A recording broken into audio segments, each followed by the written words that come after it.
Hello, what can we sow in January? So I'm going to start this with a bit of a caveat.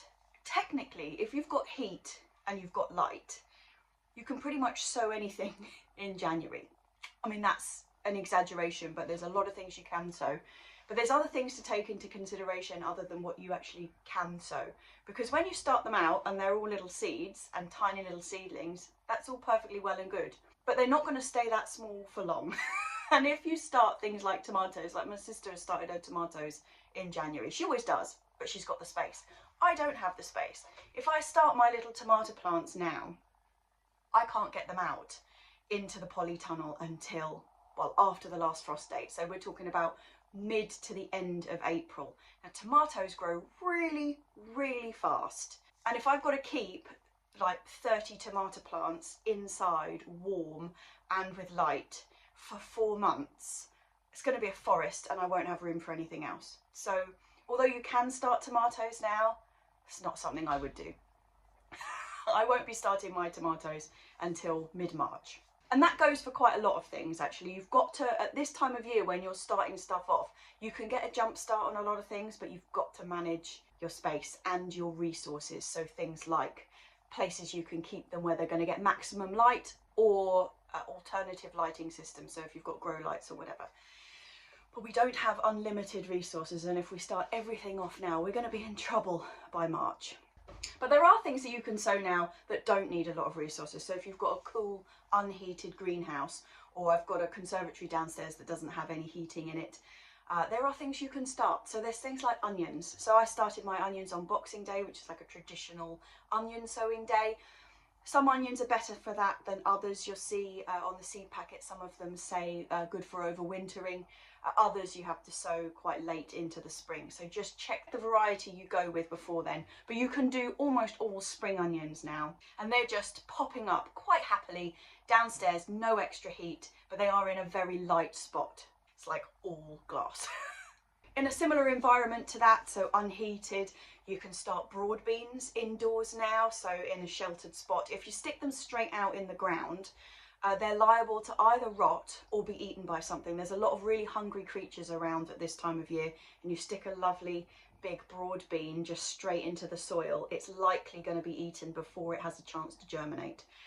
So later in the year, when they germinate much faster, you can sow them direct, but sort of if you're starting them off now, I would start them indoors in pots. They'll have a really good chance if you can get them into something like a root trainer, which are seed trays but with a really, really long drop. Because if you start them off now, they're going to be inside and for at least a month or so, and they're another thing that grow really fast and they stick out really strong roots really quickly. So starting broad beans in a really shallow seed tray isn't going to go so well. It's just going to be a nightmare by the time you try to separate them out and put them in. So individual pots or root trainers for broad beans. I tend to do Agua Dulce Claudia for my winter sowings, and then I do Eleanor Express for the spring sowings. Right now I would still consider this winter sowing, so they would be the same ones that I started off in November. I'll start another lot off about now, and then sort of March time I'll start the Eleanor Express. In a similar vein, you can also start peas off now, and for two kind of ways. So there's some which are really tough peas that you can overwinter. So the variety that I always grow is Douce Provence. You can start them off in November, sort of a similar sort of time to the broad beans, or you can start them off now under protection but not heat, just kind of in a cold greenhouse or in a cold frame or something. You can get them started now and then get them out into the ground really quite early spring, and that's a really super tough variety. A lot of the other peas, they just won't hack it at this time, so make sure it's an overwintering pea. But any other peas you've got, you can grow for pea shoots, which is another whole branch of things that you can grow all throughout the year, and in the winter it's particularly nice because there's not a lot else going on, is things like microgreens. So that includes pea shoots or any kale that you've got seed left over from. It's quite good if you've got kind of old seed. Just sprinkle them in a small seed tray quite thickly and then let them come up as almost like a cress, and then you just harvest them like that.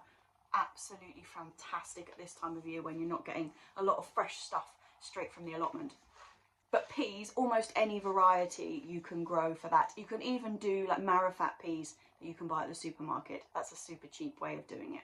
But pea shoots this time of year and really early spring before you get anything from the allotment, oh, they are the best. In a cool spot, you can also get a jump start on things like lettuces, celery, celeriac. A lot of the lettuces that say you can sow outdoors February, March time, if you start them in a greenhouse, unheated, or a cold frame, now you can just get a bit of a jump start, and then they're just that little bit earlier to go in the spring. I'm going to be sowing some Lobjoits this month. They will be slow starters. Anything at this time of year tends to be really, really slow. But I'll get these started, and then by halfway through March, I'll have some to plant out, and then I get a really nice early crop. There's also a lot of this type of seed packet around, which is just like a mix that you're not going to try and grow individual large-headed lettuces from. And you can do these all throughout the year. Like, now's fine. But again, it's in a seed tray, in a cold greenhouse. And then we move on to the things that you really do need some like proper kit for. So January, traditional day to sow your chilies is the 1st of January. But to do that, you need heat mats, you need heated propagators, you need grow lights, you need the full shebang. It can be a pretty ropey setup. Mine's pretty ropey, but I do have the setup. Because the reason that you want to sow chilies and aubergines and peppers this early in the year is because they are super slow growers, and they won't produce their chilies and peppers and aubergines until really quite late in the year.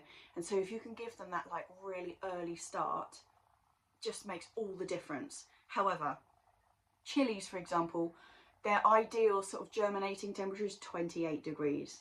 That is hot. And that's actually really quite difficult to achieve, particularly at this time of year when we're all kind of running our houses at about 18 degrees. That's a bit of a bump you've got to kind of up them to. And then as soon as they germinate, they've got to have maximum light on them. So just being next to a windowsill, unless it's like south facing and we happen to have a really, really sunny January, February, March, it's just not going to be enough light for them, and they're going to become very leggy and very unhappy plants. And the likelihood, if we're being honest, of us having an incredibly sunny first 3 months of the year, a bit slim, tends to be a tad grey. So you do really need something that is going to give them maximum light if you're going to try and start them this earlier. You can sow them in March, in which case you still have to get that temperature going for them to germinate, but they will then have enough light on a sunny window ledge to cope quite happily without having to have kind of false lighting for them. But the chilies that I'm growing this year, I did live sowing of the chilies on the Potty Mouth Garden Club. I'll link that underneath, but I will put a list of the chilies that I'm growing up here. I'm also going to be sowing the peppers in this week's vlog. So I'll talk about all the pepper varieties and aubergine varieties that I'm going to be growing this year in the vlog this week, which I will link underneath once it comes out. But this is coming out before the vlog, so, you know, rolling. And the last thing that I'd like to mention, although there's so much caution around what to sow in January, and it causes quite a lot of controversy. Say, for example, like on Instagram, when someone's like, oh, I'm sowing my courgettes in January, there's a huge uproar and everybody gets their knickers in a twist about it. Rightly so, to be fair. Who sows courgettes in January? My sister. But there is one thing which is totally out of season that I do sow in January, and I sow myself 3 Socrates cucumber plants. And Socrates is a lunchbox cucumber, so it's quite a small fruit anyway. But I first heard about this from Bob Flowerdew on Gardener's Question Time about 3 years ago now it would have been. And he had the whole furore, you know, he said, oh, I sow cucumbers in January. Rah, everybody's saying you can't do that, you can't do that. But you have to sow them with the total understanding that they are never going outside. Like, I grow them here, I sow them here, they get big very, very quickly, and then they're potted up and potted up and potted up into a large pot, and then they're in the conservatory here for the whole of their life. And you can actually start picking cucumbers very, very early April, which is amazing because normally you wouldn't be sowing your cucumbers until April. I will also be sowing all of my other cucumbers in April, which are the ones that will be going to the greenhouse, and they will be going, the ones that I'm going to try growing outside this year, that's April, that's not now.